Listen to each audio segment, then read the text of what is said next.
بصمة شباب، بصمة شباب، بصمة شباب، بصمة شباب. سنحطم اليأس المدمر بالرجاء، ونمد جسر الحب بالأشواق.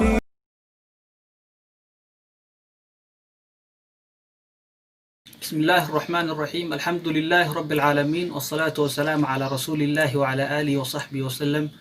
السلام عليكم ورحمة الله وبركاته.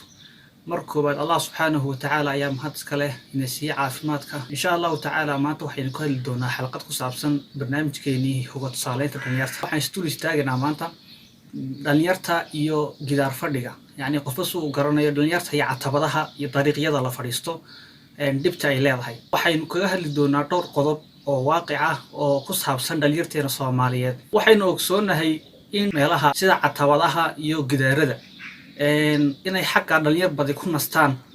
waxaynu u kala saari doonaa markaas dhalinyarta fadhiisata gidaaradaas iyo catabadaha laba nooc. nooci waxa weeyaan waa nooc iska fadhiyo oo arrimahooda iyo duntooda ka wata oo iska tashanaya iyagu arrimahooda ku mashquulsan oo wax dhiba dariiqa ku hayn inta ay fadhiyaan. nooc kalena waxa weeye waa nooc yani inta ay fadhiyaan xaqaasi dib ku haya oo naftooda xumaan u horseedaya bulshadiina dib ku haya. waayahay waxaanu istuulka taagaynaa diinteenu waxay ka tiri in dariiqyada la fadhiisto.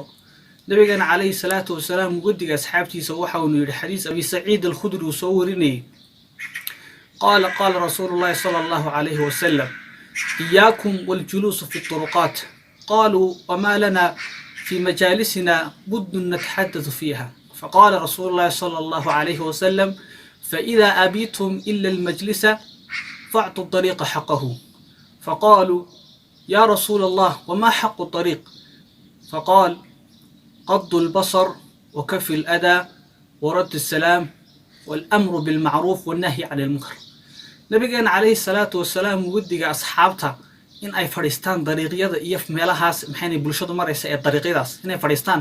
nabiga kaleey salaatu salaam ugu digay waxa uu ku yiri waxaan idinka digayaa idinka inaad fadhiisataan dariiqyada. markaa asxaabtii ku jawaab celiyay nabi allah kama maarano inaan fadhiisano oo arrimaha iyaga ayaan ku wada tashanaayo ku wada waranaa intaan dariiqa fadhino arrimaha iyaga ku gudanaa. markaa nabiga kaleey salaatu salaam waxa uu ku jawaab celiyay hadii aad diideen oo dad ka maarmeen inaad fadhiisataan dariiqa xaqiisa siiya. markaa asxaabtii nabiga kaleey salaatu wasalaam su'aaleen nabi allah waa maxay dariiqa xaqiisa maxaa kamid ah?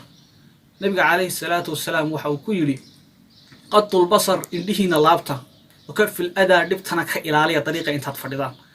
warad salaam marka layna salaamana salaanta celiya wal amru bil ma'ruf wanaagana fara intaad fadhidaan xaqaas wanahi aan il munkar xumaatan iska leexiya oo iska nahiya. nabiga kaleey salaatu wasalaam marka waxa uu guddigay asxaabtiisa inay fadhiistaan dariiqyada oo hadii xaqiisa ay nasiineen. haddaba haddaynu soo dhaadhacno dhalinyarteena Soomaaliyeed ee fadhiisata dariiqyada xaqiisa ma siiyaan markaynu waaqic runtayn ka hadlayno min qodob baan isku dul istaagina. qodobka koobaad oo ah qadul basar in indhaha la laabto. dhalinyarteena Soomaaliyeed ee banaanka fadhiista dariiqyada catabadaha kaawadaha qof soo garanayo badankoodu dariiqa xaqiisa ma siiyaan. bal nabiga kaleey salaatu salaam wuxuu yiri indhaha laabta iyagu waxay sameeyeen indhaha tuurtaan yani indhaha way tuurtaan oo indhahooga ma laabtaan oo wax walba meesha maraya ishooda way ku dhacdaa. waxayna taa ku cadeynaysaa dhibaatooyinka fara badan ay ka geystaan. qodobka labaad oo ahaa ukafil ada dhibto in laga daayo dariiqa iyo qodobka koowaad qadul basar dhalinyarta Soomaaliyeed markaas isku darsataan. waxaan uga jeedaa say la fahantaan dhalinyartii markay indhaha laaban waayaan ee gabadhiis meesha soo maraysa ay falanqeeyaan ama wiilkii soo maray suuradiisa waxay ka sheegaan ama ay caayaan waxay sababaysaa in dadka ay ka falagaadeen in iyagana ficil wax u bedelaan oo isku dhacaan. walidaalika marka waxay sababaysaa in meeshaasi ay dib ka dhacdo.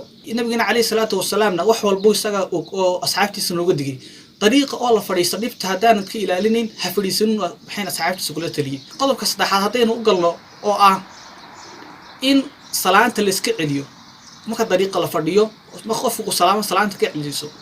waxaan oran karnaa qodobkaas dhalinyarta markay dariiqa fadhido salaanta hadaad salaantid badankoodu waxay koranayaan ma miskiid bala jooga iyagoo kaftan iyo waxay ka tahay garanin ay koranayaan ma miskiid baad salaamaysaa. yani salaanta ma celiyaan badankoodu dad wanaagsan oo celiyo way jiraan oo fadhida فصار لبا هروس وشيغنا لبا قضب بينو كلا صار marka dhalinyarta marka aad salaantid waxa ku odhan miskiid baa la jooga miskiid baa salaamaysa hadda labada qodob ugu dambeeya al-amru bil ma'ruf wa nahyi 'anil munkar oo laba qodob oo muhiim ah dhalinyarta xaqa fadhiday ma ku kacdaamayso odhan karta adiga fikir ahaantaada marka aad maskaxdaada ka shaqeysiiso dhalinyar indhaha laaban weeyday dib wada salaan ka celin weeyday inay wanaag isku faraan meesha ma imanaysaa waxmaan iska nihiyaan taasi ma suurtoobayso badanka oo waxa taasi cagsigeega dhacda inay xumaanta isku faraan wanaagana ay warkiisa wadhaafaan waxay noo cadeynaysaa dhalinyarta xaqa fadhida had iyo jeer waxay ka fikiraan fikra khaldan oo kamid yahay inay tahriibaan oo kamid yahay inay bilaabaan jaad iyo sigaar iyo mukhadaraat iyo waxyaabahan oo dhan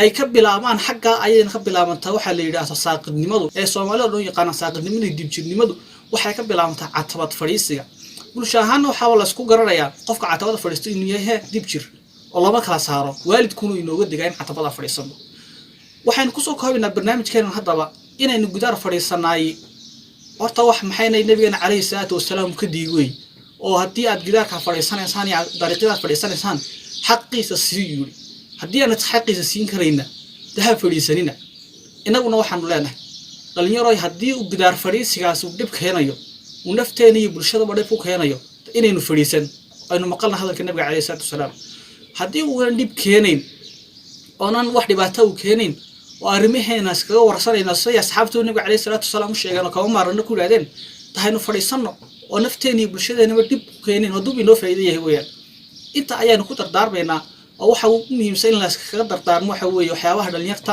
caqabadaha iyo waxyaabaha jira ee dhalinyarta haysta in la iskaga dardaarmo oo la isku sheego la saxo ayaanu maxaynay insha Allah ta'ala soo jeedinaynaa barnaamijkeena guud ahaan saabaynu qabanay in dhalinyarta wixii noo saxsan aynu isku saxno wixii naga khaldan aan iska toosino waxaan kaga bixi doonaa barnaamijkan insha Allah ta'ala hal codsi oo ah dhalinyaro ma dhana leeyahay oo waa la khaldami karaa marka waxaan jecelaystay in aan idin soo gudbiyo fariin cid daawanaysa cid dhageysanaysa oo dhan qof walba daawanaya in la isaso dhalinyar baa ka qayb galaysa barnaamijka badanka marka waxa laga yaabaa inaan si kale wax u fahano ama aan meelaha qaar khaladno oo bil aadam bay wali ma dhalinyar been hoo khaladku ugu badan yahay in la isaso waxaan ku saxsanahay lagu taageero waxaan ku khaldanahayna in laga qabto ayaan insha Allah ta'ala inaga codsanaya dhamaatiin barnaamijkeenan waxa ayaan ku soo koobi doonaa insha Allah ta'ala inta aynu ku kulmi doono barnaamijka kan xiga wabillahi tawfiiq assalamu alaykum wa rahmatullahi